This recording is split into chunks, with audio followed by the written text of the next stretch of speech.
y'all, welcome. I'm Misbah. I'm a first year here, and I'm also the racial equity issue organizer with the Community Collaborative for Community Engagement at CC. And we have some lovely folks, Nikki, Jordan, and Sophia, that are also part of the crew at the CCE. And we're just here to talk about some racial equity stuff, and just we have a bunch of panelists, and they're going to introduce themselves with their name, pronoun, if comfortable, what you do, and we have a little icebreaker of I'm interested in working with, passionate about, or work in the intersection of race and blank. So mine would be race and healthcare. That's what I'm passionate about. And if anybody wants to jump in, or I can popcorn to one of the panelists, whichever one. Okay, I'm gonna just popcorn to Goddess Tyescha. Hi, my name is Goddess Tyescha. My pronouns are she, ella, he, él, they, them, Goddess, and Tyescha. Feel free to use any of those pronouns.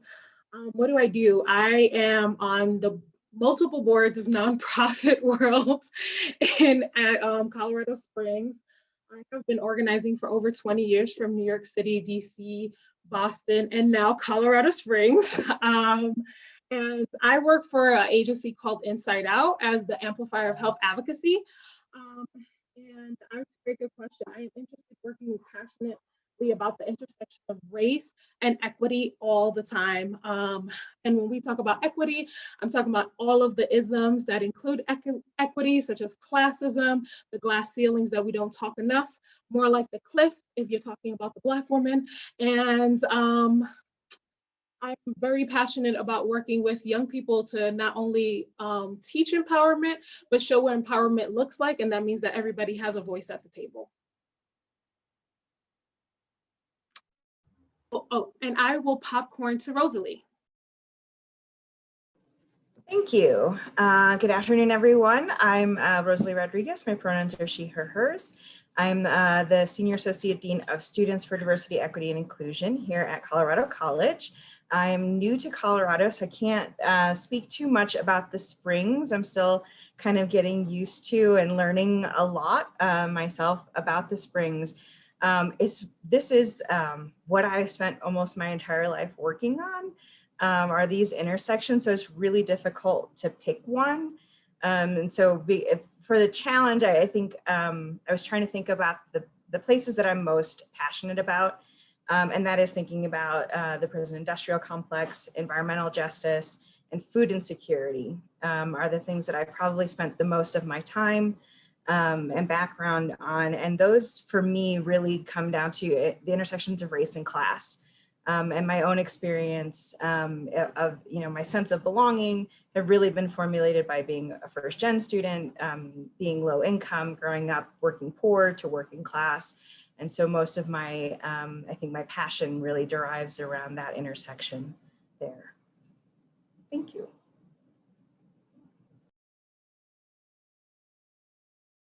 Rosalie, popcorn somebody. Sorry, I'll pass it over to Martrice. Hello, my name is Martrice Ellis. I am a senior at Colorado College, and my pronouns are she, her, hers. So my major has absolutely nothing to do with what I've been doing for the past 6 years. So I've been a social entrepreneur for the past 6 years, and I started within the Aspen Institute. And then for the past almost 4 years, I've been under the Bonner Fellowship, under the CCE. And so I have been working with numerous organizations and things like that. And one of the main things that I'm working on now is a group called Safe CC, which is a branch under the Collective for Anti-Racism Liberation. So I hate using the word leader, but I'm like the leader of that group and help facilitate the work there. And so, yeah, pretty much if something's happening at CC, I'm involved in it in some form or fashion. So yeah, that is me. And I am interested in working with the intersection between race and the arts. So, and I will pass it to Devin. Hi there, my name is Devin. I'm a junior here at CC. I use he, him, his pronouns. And I think I'm mostly just interested in learning more about like race. So that's what I'm doing here.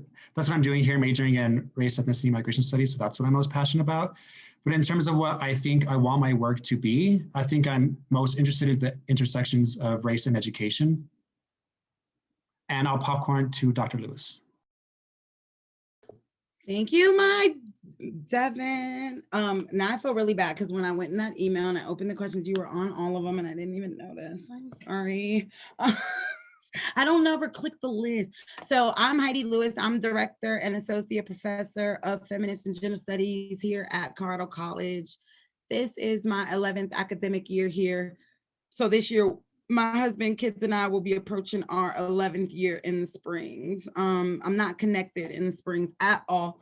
I know people here, but I don't, I'm not well connected, somewhat intentionally, somewhat not intentionally, but I'm so happy to see Goddess Tyescha here because my daughter was participating in Inside Out right before the pandemic. She had just started to go.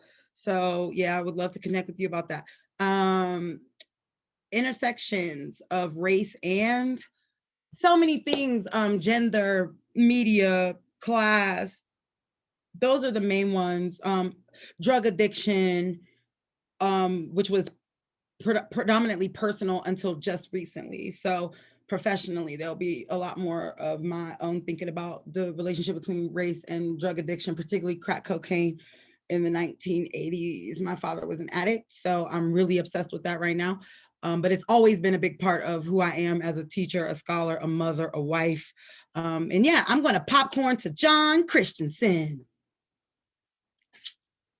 I did see his name. All right, thanks.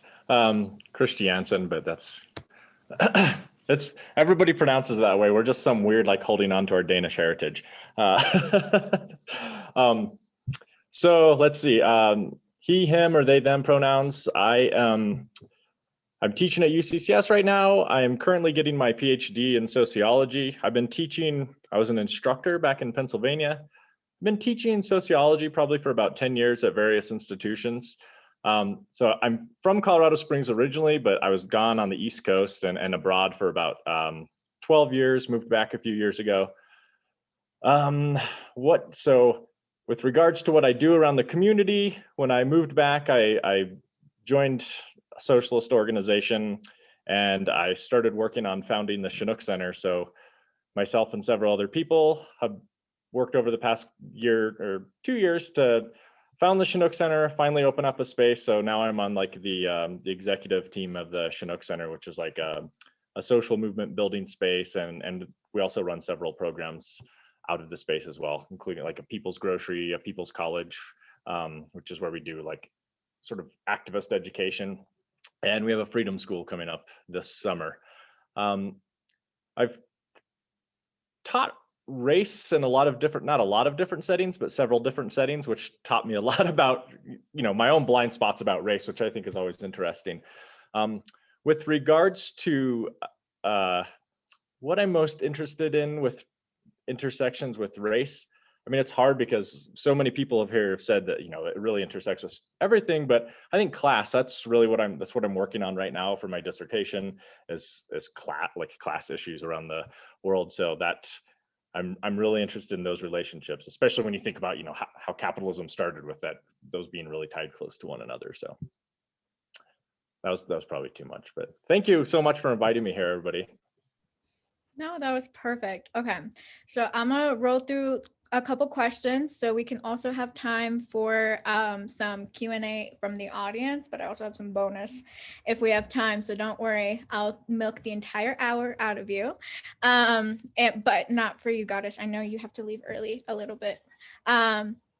And so the first question was, what aspects of your identity, doesn't have to be race, drastically help shape how you navigate conversations and actions around race, involving race? Free for all. I don't mind starting because I do have to leave. I gotta say, I have a fifth grader and kindergartner, and one needs to go to ABA therapy. So, mommy duties. But what I will say is that as a New York Rican, that my first generation New York Rican, which means I'm a Puerto Rican from New York, and growing up in Harlem as a person that was called Pocahontas all the time because my mom would put these two long braids and I looked very Native American, but what I really was biracial. My dad was very fair skinned, hazel eyes, dirty blonde hair, and my mom was always the darkest person in the room, and you put coffee with a little bit of milk and you had me. So I was definitely a biracial product of a Latino family that didn't really understand race correctly, and also dealt with a lot of different layers of racism in the sense of interpersonal racism, my mother being very adamant about not being Black. The word Black would appalled her, but then at the same time, knowing that she was a negrita. And then also growing up in Harlem and knowing like Black history and all my teachers being Black. And I didn't have a white teacher until middle school. I didn't know what that was and what that looked like. So then when we talk about like Anita Baker and when we talk about old school and we talk about the Cotton Club, I was living and thriving in that. And so that really shaped me as to who I was. It also shaped a lot of homophobia that I dealt with, not only from my Latino side, but from my Black side, because as I became a Garvite at the age of 12, you know, being radical was actually not believing in the queer community. It was part of the white racist agenda to be queer because it was a demasculation, right? Having two parents that came out of the crack era, one that died because of crack and one that just recovered 3 years ago. I started to see things in very different plethora as I started to understand that we were kings and queens. I no longer call myself a minority. I've started using the N-word practically my whole life. It was just not part of my vocabulary. And as I grew, it really changed my identity as to see the way race is used in for people of color to hate each other and to oppress each other. It taught me a lot about colorism. And then as I grew older and I was the first generation to graduate from high school, was the first generation to go to college and went to a predominantly white school, actually 3 predominantly white schools, then graduated from my master's as the only person of color in my class for my dual MSc, I started to realize that the structure really wasn't about race, it was about class. It was the haves and the have-nots and how we were in this caste system. You know, the reality is that if you grow up with a certain family, it's very hard to get out of that caste system. And then also being a cis assumed privileged person of color, I was expected to act in a certain manner. And so for me, it really, when we talk about involving race, I think it's a little bit it's a more vast than we try to make it seem like. We try to make it very monolithic, like this is a Black person and they're going through X, Y, and Z, when there are so many different components because it's so vast. And the reality is that our society thrives off of it. The reality, in my opinion, is that the woke white person isn't really woke because they don't really want to let go of their privilege. And so race relations will always be a factor because white people don't want to let go of their privilege. No one's saying, here, I can't wait to not have the privilege that I've had for 400 years in this country. And so as I've grown in my academia and in my understanding, the reality is that to me is that for me and my molding of race, we don't need a white savior. We don't need anybody to come and save us.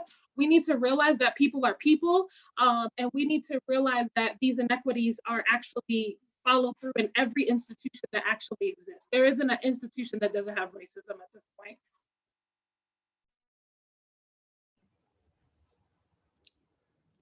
Thank you so much. That was like literally the entirety of the point of this panel. So thank you for summarizing that so nicely.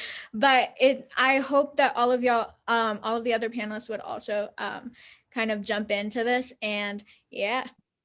Yeah, I can add something. So I can't like not think about race, you know, like as a Black person is something that like I think about every day or like all the time. But I can say ethnicity. So I do have like different ethnicities within my Blackness. So I have like Jamaican and Haitian and Geechee and all of these different things. So that definitely ties into how I approach people or talk to people because I have all these different cultures. And so that definitely ties into like what some people define as Black and what some people don't define as Black. So really just kind of interacting with all of those cultures helps me like learn how to respect people's differences and learn how to talk to them in different ways. So yeah, definitely that. And then also a slight tangent, I am like an independent student, you know, in all facets, financially, everything. So I've been on my own for quite a while. And so that definitely gives me a lot of perspectives. My learning curve looks a lot differently than a lot of other students that go here at CC. And so I can relate to a lot of those populations that are going through things, people that are homeless and things like that. So I definitely think that that helps me have those more tough conversations for sure.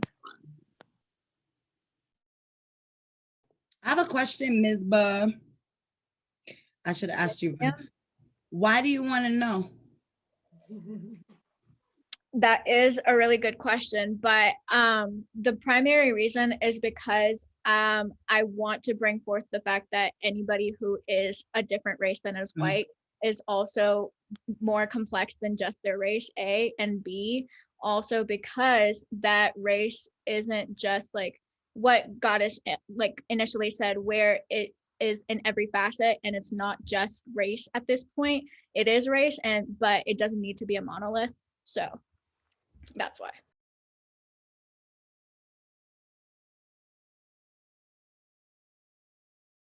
Then I guess I'll go.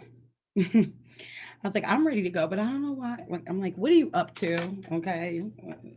Well, so I love that both Goddess and Martrice talked about their Blackness, because mine is different. And I think that's really beautiful that we have an opportunity to connect over that. Because as was pointed out, Blackness gets flattened into this common thing that we all share. I think that partly explains why I don't connect in the Springs a lot, because I don't feel very connected here. My husband and I both, and I'm from Northeast Ohio and he's from Memphis, Tennessee. So we connect, but we don't connect. Our ways of, doing leisure are very different, because I think, he doesn't have a drug addicted parent. I do. We were both born in, well, he was born in the late 70s. I was born in the early 80s, but we both grew up in the 90s. Him from Ohio, me from Memphis, Tennessee, but both two grandparents, one on each side, paternal and maternal, are from Mississippi. So I cook like a Southerner. I talk like a Southerner to a degree, but I'm very, very Ohio, steel mill, industrialized, crack cocaine comes, jobs go to China, my life is over, my hometown, unlike other places where crack cocaine ravished, my hometown is still devastated. Then that's not to suggest that New York City and the Bay Area and Oakland aren't devastated, but not like my hometown, because we don't have tourism. There's no reason for anybody to even pretend to make us okay. We had to wait for LeBron James. There was no Kwanzaa celebration. There was no Black History Month community event at the, none of that. It was just Black people trying to live and survive, and we weren't doing very well either. Jesus Christ is a big part of who I am, even though I don't go to church and I'm not a big fan of Christians. I don't think I'm a big fan of a lot of people, but hip hop is very essential to me, and not the conscious kind, the trap house kind. I don't listen to Nas, I don't listen to dead presidents, I don't listen to none of that. I listen to the ghetto, because that's what I care about. That's where I still be at. I be with people that a lot of Black people be embarrassed by. I choose that because I love them and they love me best. I've never felt loved by a group of people more than I have what the future call them, the low life. Because by all definitions, that's what I'm supposed to be too. And so race is a big part of who I am, but unlike what Martrice said, and I understand why Martrice said that, and I respect it and love her for that, but I barely think about race until I'm at CC stuff. And I'm around Black people all the time. My husband owned a barbershop, okay? It just isn't obsessed over like that in the Black communities I'm in. It's like racism is a thing. We either gonna kick its ass or get our asses kicked, but ain't nothing to talk about. Ain't nothing to talk about. My husband is not one of these people who be like the Black capitalist, ableist, patriot. Nah, we don't talk like that. Racism is just a real part of our experiences. And like I said, we either decide to kick its ass or get our asses kicked. It's a little bit of both. It depends on the day, it depends on the circumstances, but we do not talk about it. My children do, because they're learning. I have a 16-year-old son and a 14-year-old daughter. So they're learning. So we have to do the education, shout out the last 4 digits of your social security number. If anybody start chasing you, if the police come up to you, you say 2 things and 2 things only, parents, lawyer. So that kind of educational stuff, yeah. But when we're just in community playing spades, dominoes, kicking it, passing blunts, we don't talk about racism ever. Because what is it to talk about? So that's the kind of Black person I am, and that's the kind of Black people I be around. So that's kind of probably why I don't fit in a lot of places, because I don't want to hear that all day. I don't want to hear that all day. So I came because of you, but you already know I was like, oh, here we go with race at CC again. But that's my love for you. And I mean that though, for real, because panels about racism, that ain't my flow.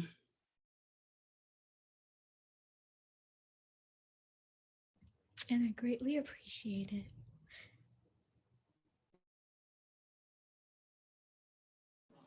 I will share I think my story is probably very similar to both Goddess and Dr. Lewis in terms of, the upbringing. I'm from a mixed race family, didn't necessarily talk a lot about race. My Puerto Rican family are mostly Black people. And we grew up poor. We often didn't have a place to stay, and we would stay with family when we didn't have some place to go. It wasn't until recently that I realized that we only ever stayed with Puerto Rican family. And so as we moved kind of up the echelon in terms of, not moving around so much, stayed in the same neighborhood, got into good schools, and the more and more I was in wider and wider spaces. And usually when you look like me, people don't expect you to feel uncomfortable in those spaces. It took me a long time, and probably not until after college, to really understand that the reason I felt uncomfortable in those spaces is because the people who loved me and cared for me when we didn't have anything else were all Black people. And they were the Black people on the Puerto Rican side of my family.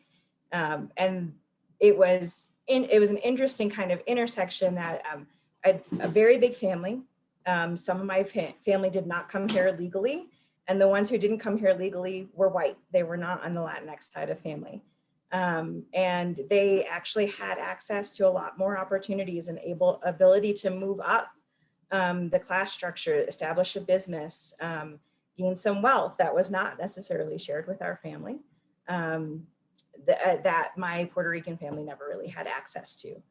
And so that has, it's taken me a really long time to unpack a lot of that. And I think I'm still unpacking a lot of that, but it very much formulated, I think, why I'm so passionate about so many of these issues, and why even as a person of color, I often feel bizarre. Like, even though I look like this, people often think that I'm white, or only white when I meet them. They're like, why are you so into this? And I hear a lot of those things that you don't hear when you know that people of color are in the space. The like, oh, we're gonna tell you about all of the things we really think about those folks because we think you're one of us.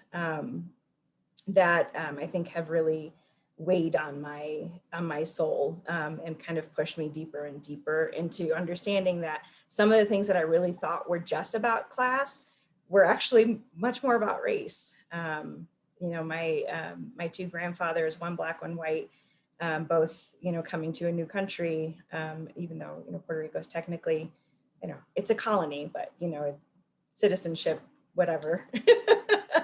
Coming into this new space, supposedly having equal opportunities, and one clearly having a lot more access to those opportunities than the other.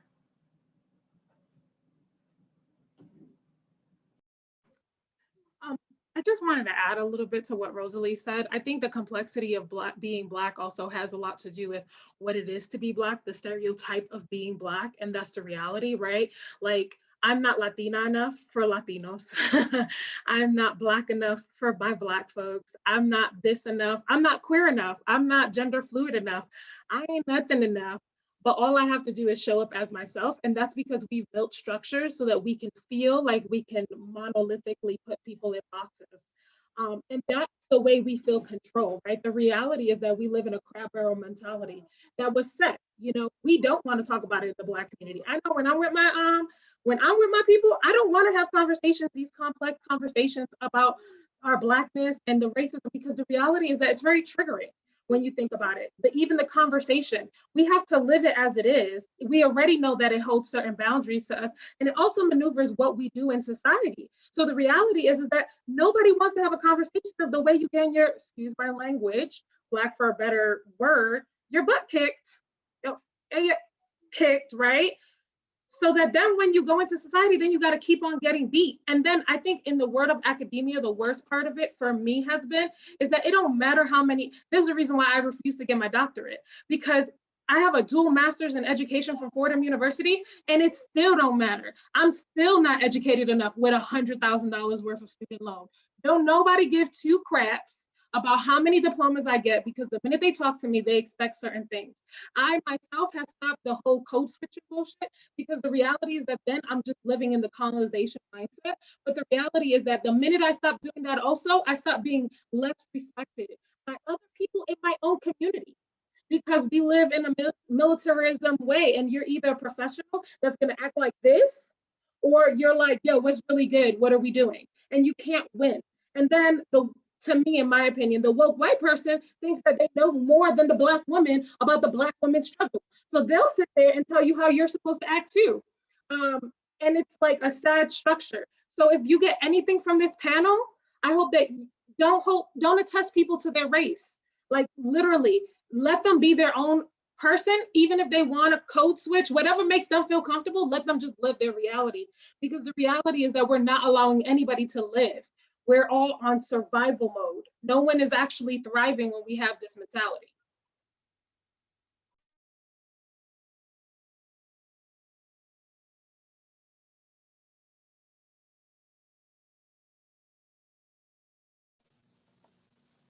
So I'm going to go in another direction from this, actually. So growing up white, you know, I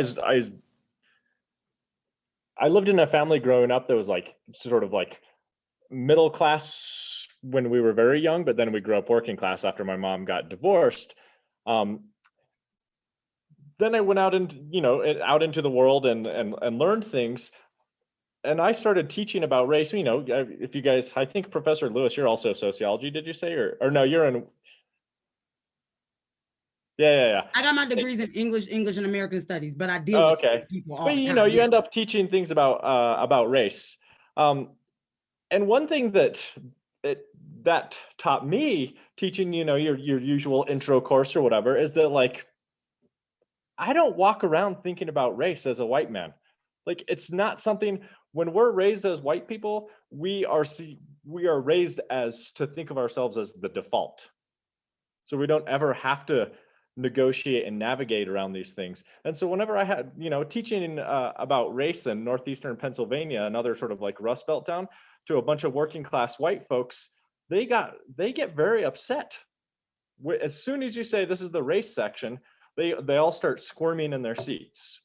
You know, you can see them physically become uncomfortable as a part of this discussion. So I think it's interesting, like, listening to everybody else's discussions. As a white guy, I could go through my entire life, if I chose to, and not ever have to think about race. Nobody's ever going to force me to confront the fact that I actually have race as well. When we think about, you know, racial studies or racial equity, we're always thinking, I mean, sort of what you folks were talking about is like, oh, it's like what Black people in the United States have to deal with, right?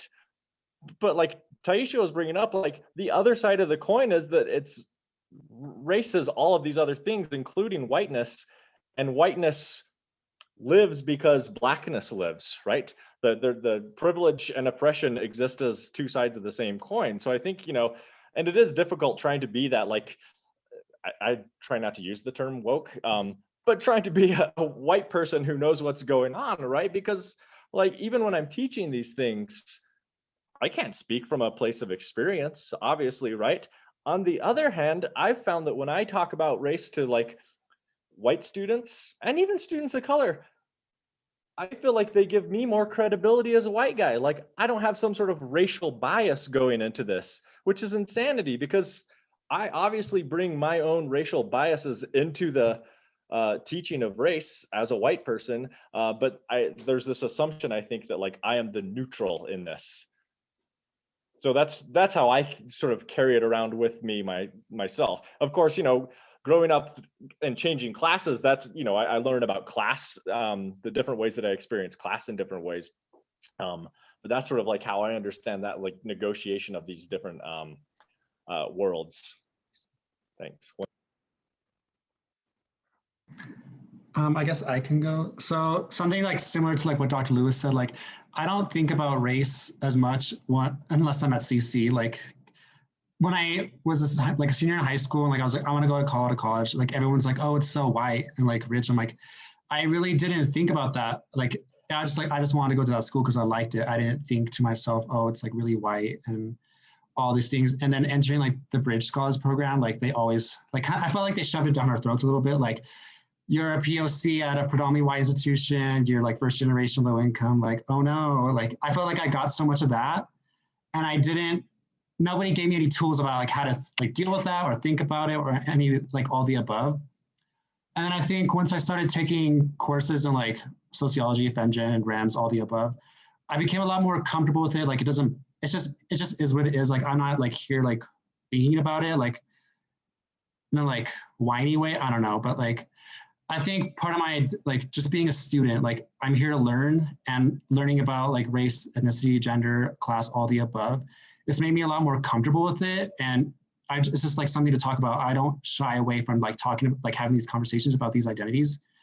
Like, I think if you aren't comfortable with talking about those things, then, like, it shows something bigger.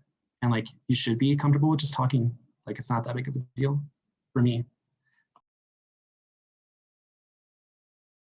So essentially my power went out just now. So I left and came back. So if you don't, I'm on my phone now. I don't know if the Wi-Fi is working. No, it's not. So I'm on my phone. So please excuse that. And I think a lot of people in the Coast Springs community just lost power too. So because I just saw people like leaving and anyways, but regardless of that, we can still keep the party going. And kind of, I actually want to skip to another question that I had, and it's basically, I have a couple questions and I don't know which one to go to. And the thing is that thank y'all for kind of elaborating the point that I was trying to make with this panel, that it is not all about race and that we don't like racial equality is equality period and all of those things that you have mentioned so far. But the thing is that now hearing all of this, what do you think is the perfect, not the perfect, but what is a goal or a wish you have for the community within the intersection you described, or whatever we were talking about so far within the next 3 years? Like, what is a concrete thing you want to see happen with either the attitudes of the community, of the spaces that we live in and interact with, or just like an actual project or action? I want to see Black people get a lot of financial literacy so we can stop having GoFundMes when people die. I just tripled up on my life insurance. I never thought I would understand what people meant when they said they was ready to die. But when I did that, I was like, oh, anything can happen now. Oh, I'm good. My kid's straight. I want Black people buying property. I want y'all to dismantle capitalism, all that, do all that, please do. I can, look, I come from nothing. So when y'all dismantle capitalism, oh, I'll be here standing tall because I know poverty well. But until y'all dismantle capitalism, I would like Black people to get retirement accounts. I want Black people to get life insurance policies. I want Black people to own property. I want us to stop paying people to rent their Airbnbs and own some. I want Black people to own things, Black owned things, Black owned things, Black owned things, hashtag support Black business, hashtag buy Black, hashtag Black, Black, Black, Black, Black. My husband owns a barbershop, spread the word. And if Black people are unaware of how to do those things, I want the Black people who know how to do them to educate the ones who don't. As far as ending racism, have no hopes. I'm not holding my breath. I'm not waiting, I'm not begging, I'm not asking. I'm just here for the imminent takeover, and you see how I do. So I'm really good at that. I didn't code switch my way to tenure. I got it just like this. So I know what I'm doing. I'm inviting other Black people to join me. Do you be yourself, get a crew, be scared of nothing. I always say I don't want to go back to poverty, but I ain't scared. Yeah, I just want to see Black people take over everything. Yeah, pretty much. Dr. Lewis, we have, if you could share the name of your husband's barbershop, people are wondering. Okay. I will log off in the next 5 minutes. I guess my goal for the community, this question seems like it's more about Colorado Springs, and I think it's a little bit bigger than Colorado Springs. Colorado Springs has embedded racism in everything it touches. And the reality is that we're okay with it. That's the reality. You know, the sad part is that I was driving from Illinois earlier this sometime last year, I was driving from Illinois here, and the amount of people that are comfortable with Trump's doctrine, you know, we want to talk about, you know, like the day after, no offense, people are like, oh my gosh, we got a white VP, a Black VP. And it's like, are you fucking serious? Excuse my language. This person was the DA, put mad people in jail. Who are you talking about? What, you know what I mean? Like, where is our wokeness? And also keeping the Black community accountable for who they are. That's, to me, where we're moving. Keeping not only our white counterparts, because guess what? We've been colonized by people that know how to colonize people. Like, literally, the words that are coming out my mouth is not my native language of any of my descendants, other than my Spanish that I really try to keep wrapped up in my head, if you notice. Because the reality is that, like, on some realness, like, we sit here and we are not talking about toxic masculinity, which has plagued the Black community. We're not talking about homophobia, which has plagued the Black community. We're not talking about classism, which has plagued the Black community. And that's all a colonization mindset. Those are all the same people that taught us how to act. This is what being a man looks like. This is what being a woman, whatever female looks like. This is what all these structures look like. This is the way we treat sexuality. This is the way we treat gender. This is the way we treat houseless people. You know what I mean? Like, literally, look at, you walk outside, it's snowing, and there are houseless people. And guess what? We're okay with that. All of those structures feed into each other. They are breathing each other. And until we start realizing that, guess what? If you own a nonprofit and you are still in existence 30 years from now, you didn't do your job. Like, that's literally to eradicate these systems, we have to realize that we shouldn't exist. I shouldn't have a job right now. Not doing this, that's for sure. Like, not doing what I'm doing. There's a lack of history. There's a lack of understanding as to what the Black community needs. And also, the Black community is an expert in the Black community. We don't need no one to come to us and tell us how to do stuff, because we already know how to do it. So I think it's an accountability level of, like, you say you're about Black, you say you're about eradicating things. Why don't you have Black board members? Why are there no, there's no Black people literally barely on city council? Like, let's be real. And these structures, like, on the state level, like, there's barely any Black people. Are there Black people here? Hell yeah, but you want to come and tell us how to do stuff. Let me digress really quickly. I get really angry about this is because people say they're about the Black community, but they don't really know how to show up for us. They want to come with their level of expertise, but not saying nothing. The smartest person I ever met wasn't a person with a diploma or degree. His name is Daryl. He hangs out on 143rd Street, and he could tell you every single piece of history that there is to be known about United States history. He didn't need no degree or diploma, because all we need to learn is how to read. And that's the reality. My 3-year plan for COS is for us to realize that there are Black people here and that we should use them as experts in their own community.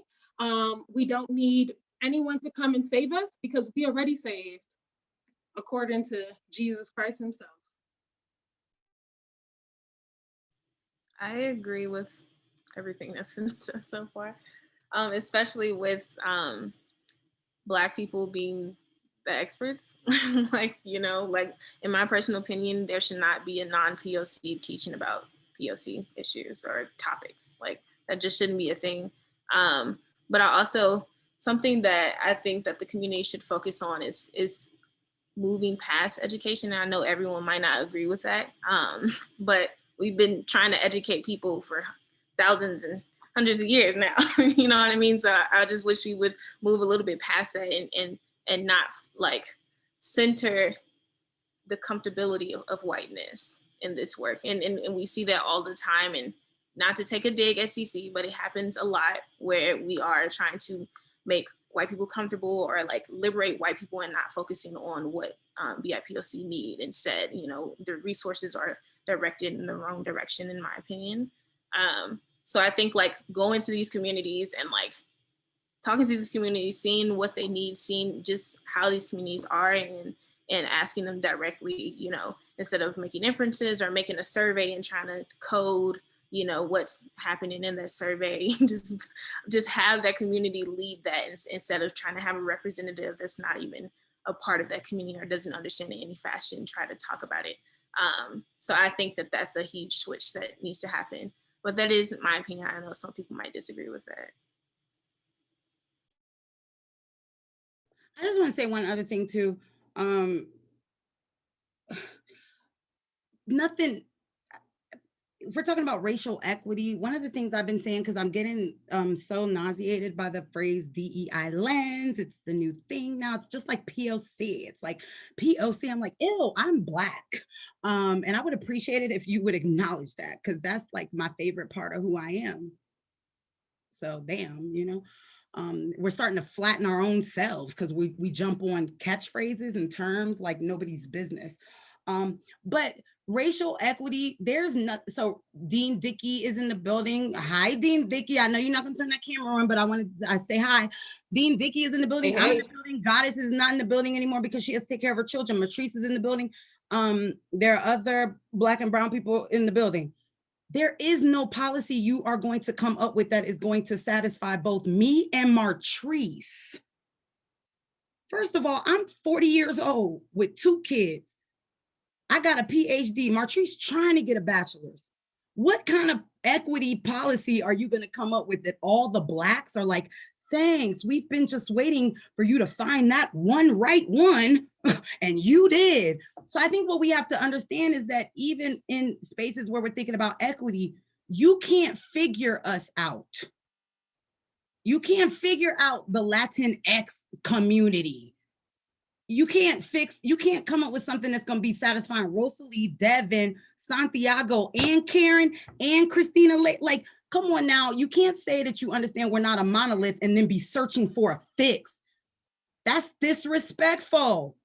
That's disrespectful. You can't come up with a policy that'll satisfy both my kids. I do one thing, they be like, well, that seemed like it was favoritism to the other one.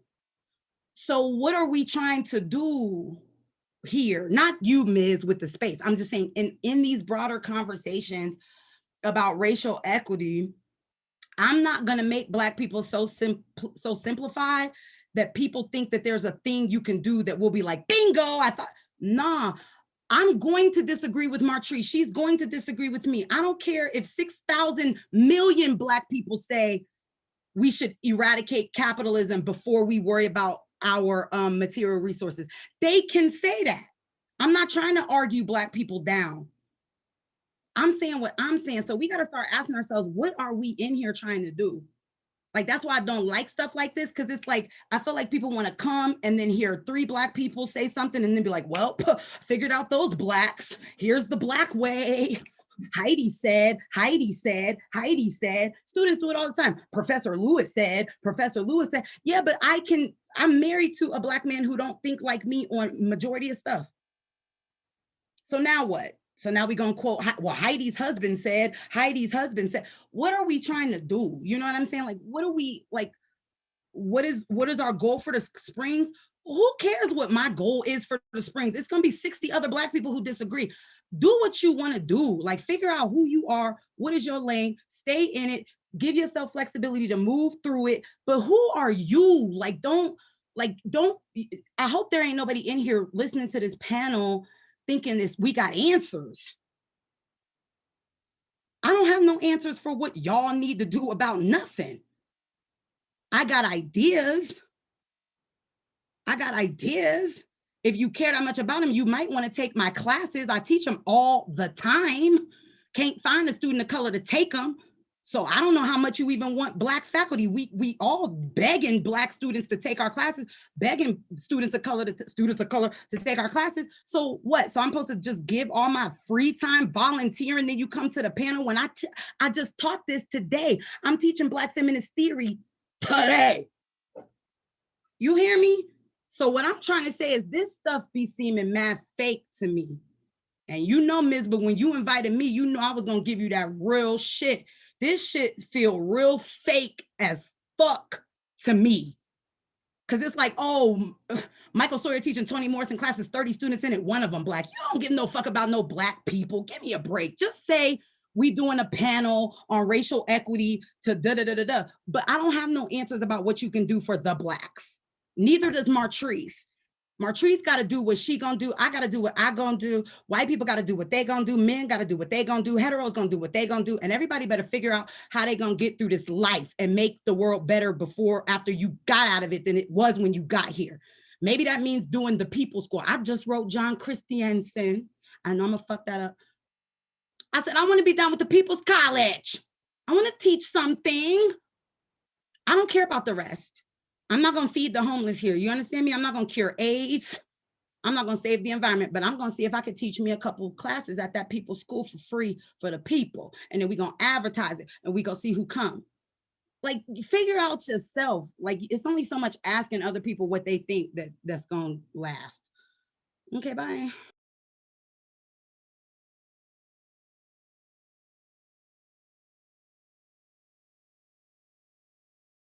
I mean, but CC students, y'all got to understand how we feel about that, right? Like, you come to this is free labor. I'm so sick of giving y'all my free time and I work here.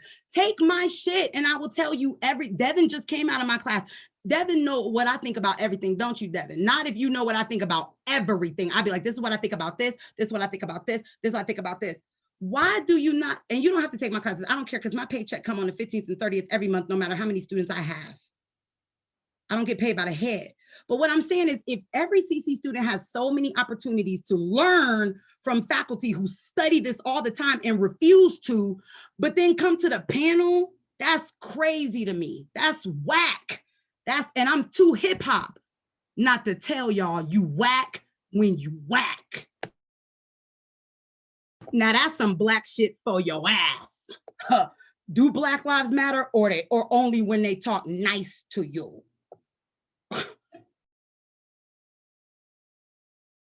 Don't invite me to nothing else for the rest of the year.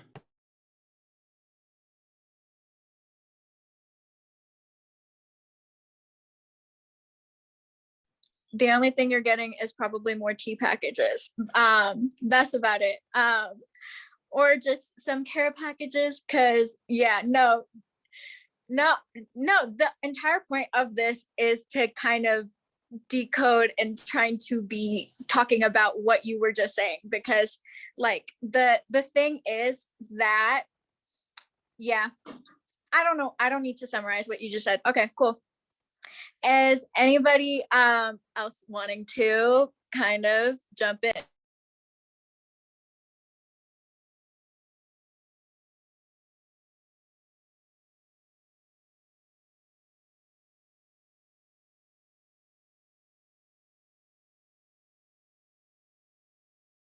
I guess this is one thing that I would say is like, I was about to say, somebody say something, please. all I would say is just like take more classes. Like that's pretty much all I do. Like I don't have time. Like I honestly don't have time to go to Cal. I never go to Cal, but like, and like I don't have time to do much else. But like I invest all my time in my education, and Dr. Lewis is a PhD, and she doesn't have all the answers. So like, what are we doing? Like I'm just my main priority is like just like learn and to like inform myself and to like think about like what I can do and all the above. Yes, I agree with that. Like, if you want to learn about something, then go learn about it. Like, there's so many books out there. There's a bunch of YouTube videos, a bunch of interviews. Like, don't torrent the book, buy the book to support the person. Don't give a free PDF about it. Like, actually read it. But yeah, it's so many resources out there that you can go to. Like, you don't need to find more resources that are taking from these communities even more. Like, there's already a lot of like things out there that you can do.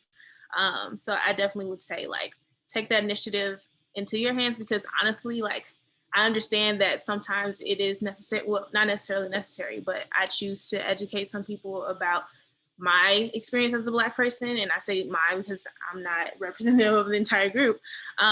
But sometimes that's traumatic and sometimes that's tiring, but it's like so many like resources out there where you could find the information yourself instead of let me text my Black friend to see what they think about this. So yeah, I just think there should just be more initiative and more supporting communities that are already doing this work and not wrapping it up into another book that's basically taking money away from these communities. I'm gonna say this and then nobody gonna take my classes. I don't care. Listen, the other thing too, y'all, is this. What do you want me to tell you this for? Because what are you gonna do with it? If the result of a conversation is sitting in a room with our friends and lamenting racism, I am not interested in that. That doesn't serve my community. It does not serve us. That's what I said. That's why I said what I said. I said retirement funds, life insurance accounts, all of that. That's what will serve my community. Poverty, it sucks. If you've never been in it, you might romanticize it. It sucks not having enough money to bury somebody. You understand me? It sucks. It would suck if I died and my family could not pay this house off because so much of my income goes toward this mortgage. I'm all about real shit. I don't want to talk about this with people that can snap, and we're snapping. And at the end of the day, Black people come out just as bad as they was before we came in here. You know, look at this. I'm serious about this. People's name like she was sweating that white man. I don't care because the white man was the one who said something real that I can actually get down with and Goddess with the inside out. Go to inside. My daughter, what I'm going to tell God is when I speak with her, because we exchange emails and everything, you know, when I seen her, I was like, oh my God. Because you want to know why? When the pandemic hit and my daughter stopped going to Inside Out, it wasn't just because of the pandemic. It was because it was super white. All these Black and brown queer students at Colorado College, why is my 14-year-old, she was 13 at the time, why is my 13-year-old daughter going to the only queer space for youth in this town that's right down the street from CC and it's all white? But I can get 25 Black and brown queer students at CC who go crazy about pronouns every day? Where y'all at? Where y'all at? My daughter needs you. And y'all sitting in here talking about how fucked up CC is, the place you chose to come. Ain't nobody have to come here. You could have took your ass to Spelman, it would have been Black people all around. You came here. I get paid to be here. You pay. So we different. We different. I chose to be here too, but it's because that guap was so thick. I'm talking about 6 figures a year at the age of 39, and I'm Black. You motherfucking right, I work here. Why you here? You paying. You paying to complain. I'm about tired of y'all in these panels. I'm about tired of y'all in these petitions. I'm about tired of y'all in these protests. Y'all ain't about it. Get about it. Who I'm gonna call? Y'all. Go to Inside Out and be Black and queer there so that when I take my daughter there and I drop her off, she has you. I started an after-school program for Black girls when I was doing my PhD. What you do today? Other than get in here and be like, oh, CC.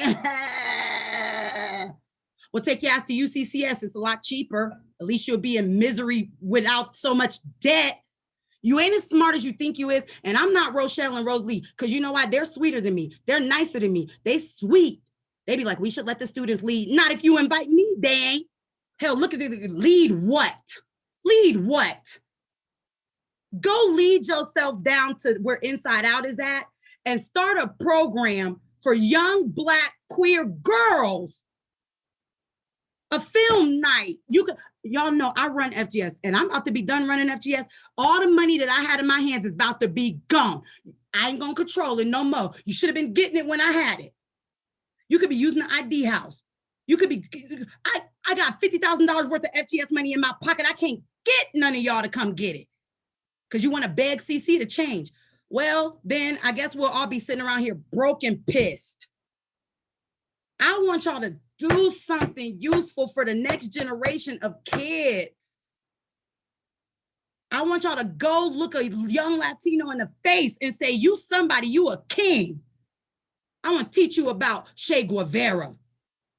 Instead of going and talking about what CC don't teach you, what teach somebody else then? What you doing today? Don't talk about CC. Talk about yourself. Look in the mirror and ask yourself, what did I do today to make this world a better place? And if the answer is nothing, shh, go get a venture grant then. Go get a venture grant and go do a tour and go take a field trip. But I'm telling you right now, this type of stuff, Misbah, organize one more panel in your freshman year of college and I'm gonna kick your ass out of the major. Stop trying to fix this college and fix what's in that mirror looking back at you. Because you're going to be wherever you at, what they say, no matter where you go, there you are. You're going to leave CC in a minute. Then what? You going to just complain about the new place you came to? Or you going to do something about it? See, I come from Black feminists. We don't just sit and bitch. We shake up the world.